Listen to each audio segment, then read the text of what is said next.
मैं जब ये विजयोत्सव कहता हूं तो ये भारत की सेना के शौर्य और सामर्थ्य का विजय गाथा कह रहा है। जब मैं विजयोत्सव कह रहा हूं तो 140 करोड़ भारतीयों की एकता, इच्छा शक्ति, उसके एक अप्रतिम जीत का विजयोत्सव की बात करता हूं। आदरणीय अध्यक्ष जी, मैं इसी विजय भाव से इस सदन में भारत का पक्ष रखने के लिए खड़ा हुआ।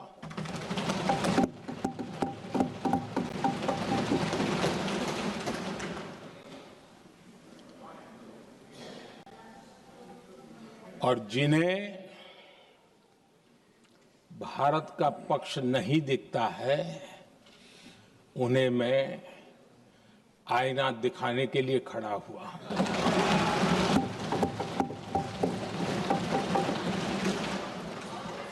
आदरणीय अध्यक्ष जी, मैं 140 करोड़ देशवासियों की भावनाओं में अपना स्वर मिलाने के लिए उपस्थित हुआ हूं।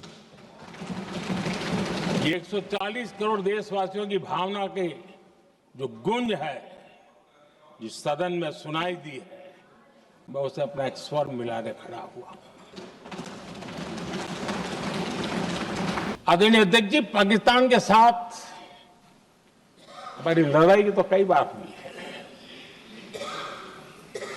लेकिन ये पहली ऐसी भारत की रणनीति बनी कि जिसमें पहले जहां कभी नहीं गए थे, वहां हम पहुंचे। पाकिस्तान के कोने कोने में आतंकी अड्डों को धुआं धुआं कर दिया गया।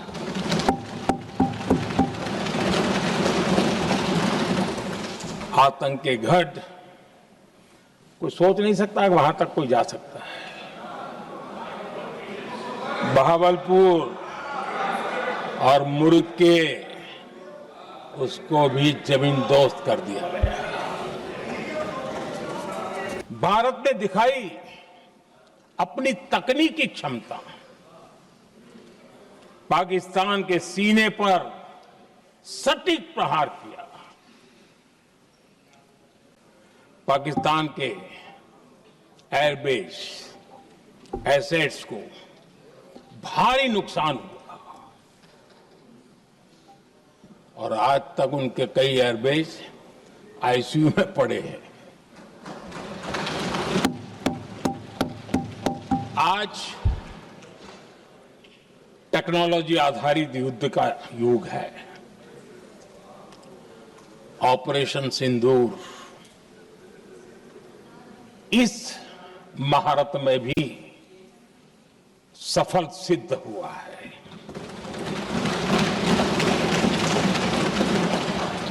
अगर पिछले 10 साल में जो हमने तैयारियां की हैं, वो न की होती तो इस तकनीक के युग में हमारा कितना नुकसान हो सकता था, इसका हम अंदाज लगा सकते हैं। पांचवा पक्ष,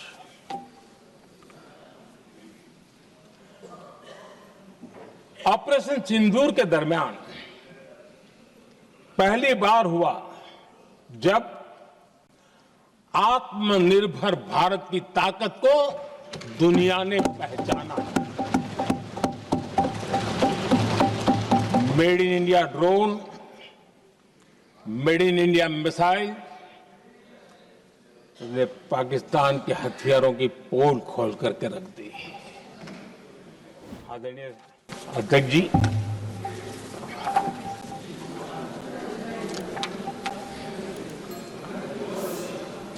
यहां पर विदेश नीति को लेकर के भी काफी बातें कही गई।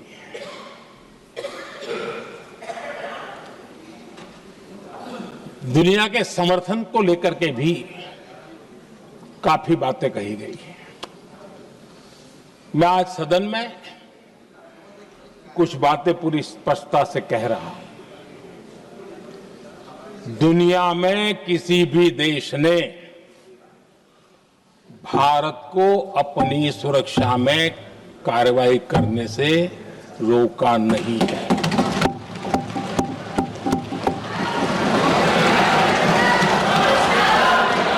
संयुक्त राष्ट्र 193 कंट्रीज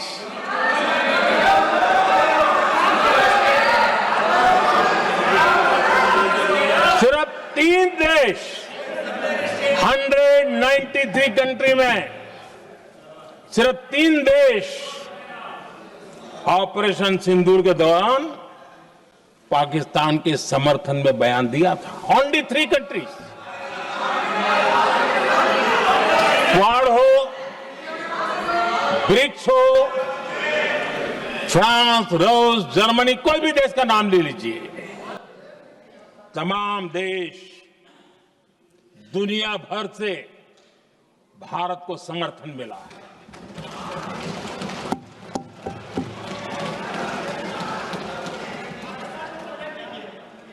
आदरणीय अध्यक्ष जी, दुनिया का समर्थन तो मिला, दुनिया के देशों का समर्थन मिला, माननीय, लेकिन ये दुर्भाग्य है कि मेरे देश के वीरों के पराक्रम को कांग्रेस का समर्थन नहीं।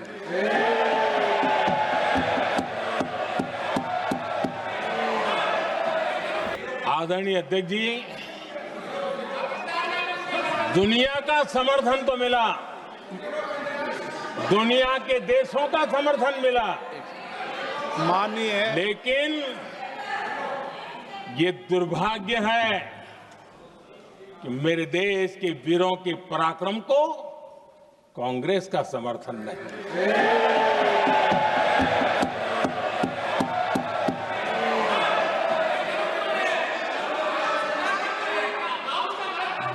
अप्रैल के बाद 22 अप्रैल के आतंकी हमले के बाद 3-4 दिन में ही ये उछल रहे थे और कहना शुरू कर दिया, कहां गई 56 इंच की छाती, कहां खो गया मोदी, मोदी तो फेल हो गया। क्या मजा ले रहे थे, उनको लगता है वाह बाजी मार ली। उनको पहलगाम के निर्दोष लोगों की हत्या में भी वो अपनी राजनीति तराशते थे।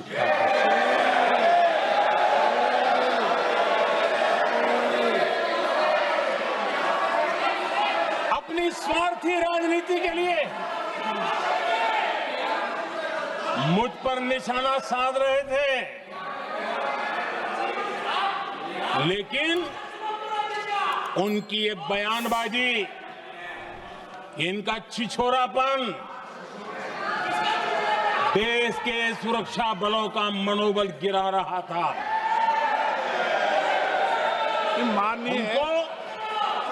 माननीय प्रतिपक्ष के नेता, एक मिनट, प्रतिपक्ष के नेता आपकी बात अपने ध्यान से सुनिए।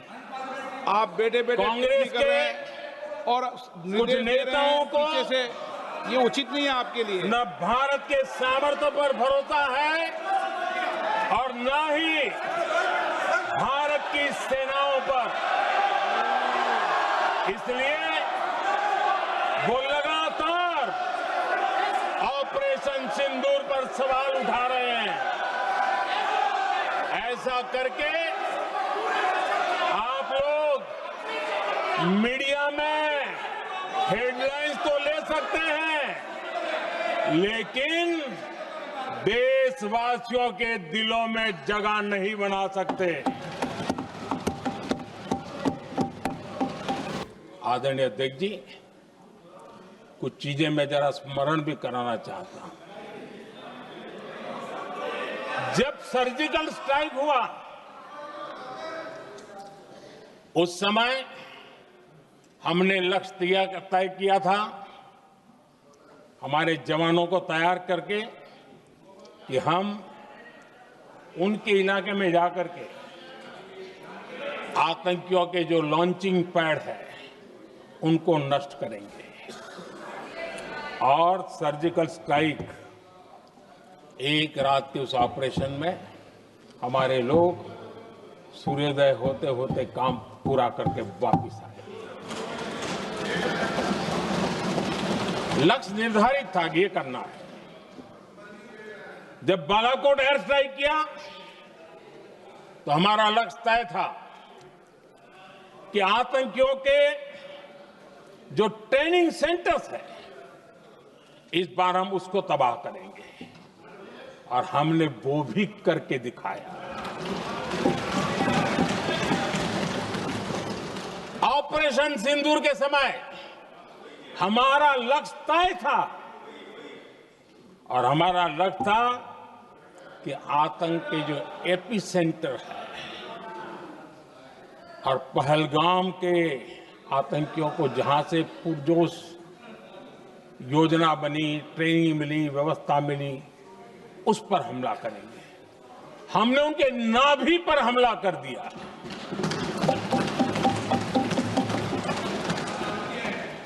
जहां पहलगाम के आतंकियों का रिक्रूटमेंट हुआ, ट्रेनिंग होती थी, फंडिंग होता था, उन्हें टेक्निकल सपोर्ट मिलता था, शस्त्र सरंजाम मिलता था, उस जगह को आइडेंटिफाई किया और हमने सटीक तरीके से ऑपरेशन सिंदूर के तहत आतंकियों की नाभि पे प्रहार कर दिया।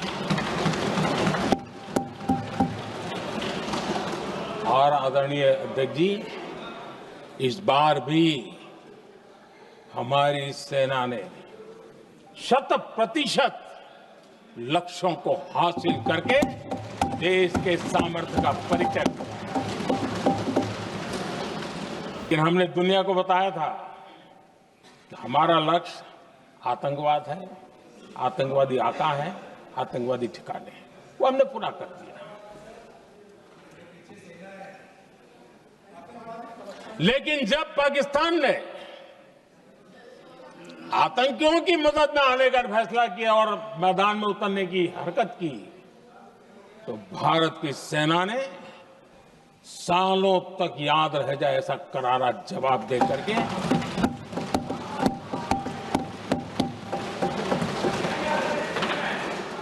9 मई की मध्य रात्रि और 10 मई की एक प्रकार से सुबह हमारी मिसाइलें उन्होंने पाकिस्तान के हर कोने में प्रचंड प्रहार किया जिसकी पाकिस्तान ने कभी कल्पना नहीं की थी और पाकिस्तान को घुटनों पर आने के लिए मजबूर कर दिया।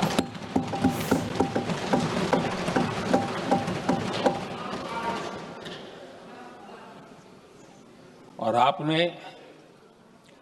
टीवी में भी देखा है वहां से क्या बयान आते थे। पाकिस्तान के लोग, अरे मैं तो स्विमिंग पूल में नहा रहा था, कोई कह रहा था मैं तो दफ्तर जाने की तैयारी कर रहा था, हम कुछ सोचे इस पहले तो भारत ने तो हमला कर दिया। ये पाकिस्तान के लोगों के बयान है और देश ने देखे हैं। स्विमिंग पूल में नहा रहा था।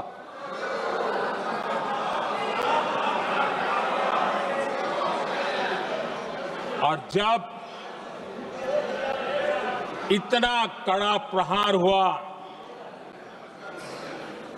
पाकिस्तान ने कभी सोचा तक नहीं था, तब जाकर के पाकिस्तान ने फोन करके डीजीएमओ के सामने फोन करके गुहार लगाई,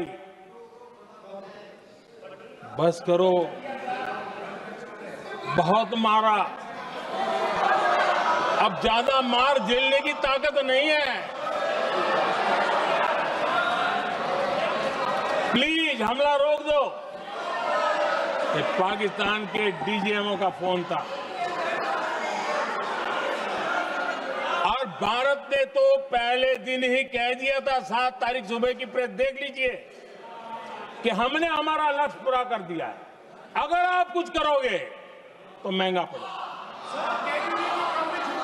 और आप धीरे ऐसे कैसे चलता है? प्लीज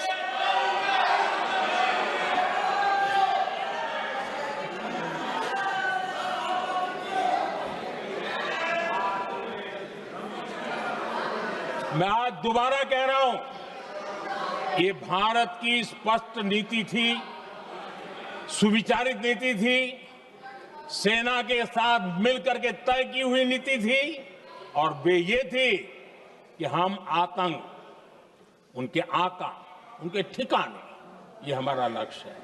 और हमने कहा, पहले दिन प्रेस कॉन्फ्रेंस में कहा है कि हमारा एक्शन नॉन एक्सीलेटरी है, ये हमने कह करके किया है।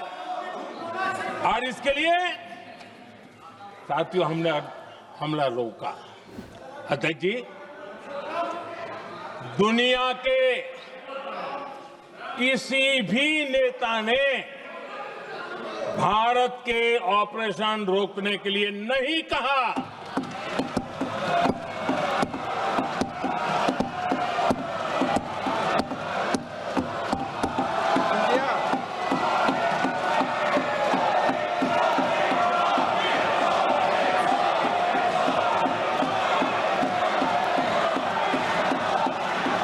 उसी दौरान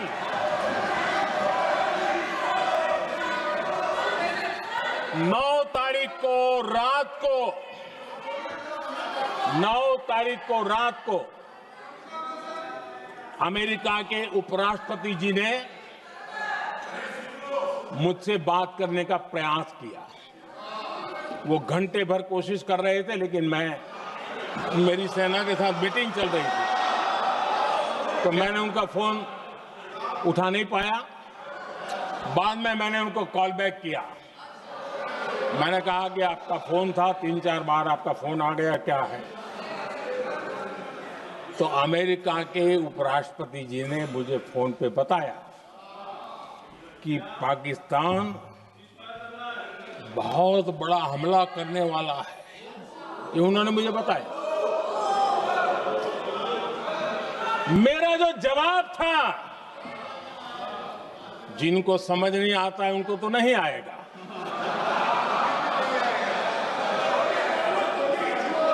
मेरा जवाब था,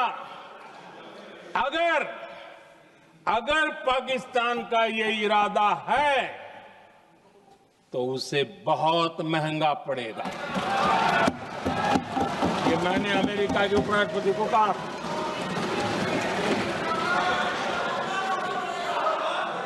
अगर पाकिस्तान हमला करेगा तो हम बड़ा हमला कर करके जवाब देंगे, ये मेरा जवाब था। और आगे मेरा एक वाक्य था, मैंने कहा था, हम गोली का जवाब गोले से देंगे। ये 9 तारीख रात की बात है,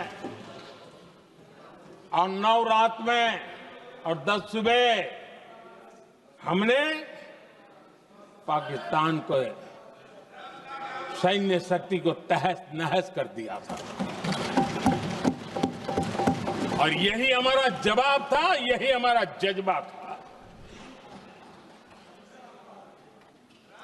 और आज पाकिस्तान भी भली भांति जान गया है कि भारत का हर जवाब पहले से ज्यादा तगड़ा होता है।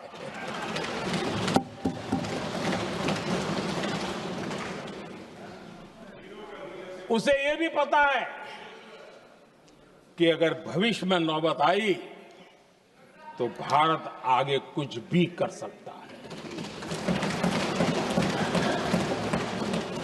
और इसलिए मैं फिर से लोकतंत्र के इस मंदिर में दोहराना चाहता हूं, ऑपरेशन सिंदूर जारी है।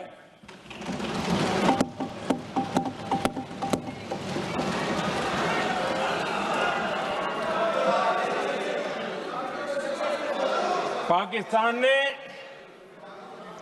दुस्साहस की अगर कल्पना की तो उसे करारा जवाब दिया जाएगा। आदरणीय अध्यक्ष जी, पहलगाम हमले के बाद हमारा बीएसएफ का एक जवान पाकिस्तान के कब्जे में गया तो फिर इनको लगा वाह बड़ा मुद्दा हाथ में आ गया है, अब मोदी फंस जाएगा। अब तो मोदी की फजीयत जरूर होगी और उनकी इकोसिस्टम ने सोशल मीडिया में बहुत सारी कथाएं वायरल की कि ये बीएसएफ के जवान का क्या होगा, उसके परिवार का क्या होगा, ये वापस आएगा, कब आएगा, कैसे आएगा, न जाने क्या क्या चला दिया। आदरणीय अध्यक्ष जी, बीएसएफ का वो जवान भी आन बान शान के साथ वापस आया।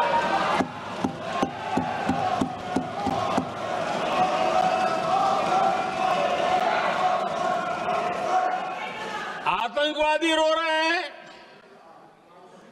आतंकवादियों के आका रो रहे हैं और उनको रोते देखकर यहां भी कुछ लोग रो रहे हैं।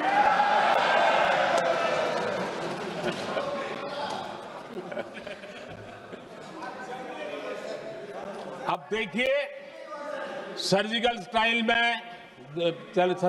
चल रही थी, उसके बाद उन्होंने एक खेल खेलने की कोशिश की, बात जमी नहीं। एयर स्ट्राइक हुई तो दूसरा खेल खेलने की कोशिश की, वो भी जमी नहीं।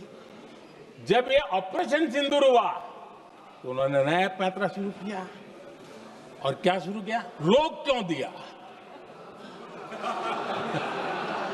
पहले तो मानने को तैयार नहीं थे कि मुक्त करते, अब कहते रोक क्यों दिया। बाहरे बयान बहादुरों,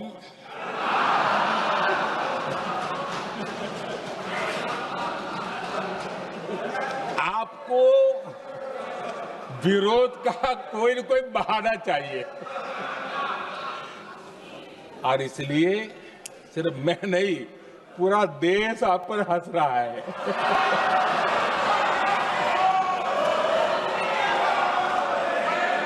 लेटेस्ट खबरों के लिए लाइक, फॉलो और YouTube पर सब्सक्राइब करें, बेल आइकन दबाएं, साथ ही विजिट करें swedeshlive.com पर।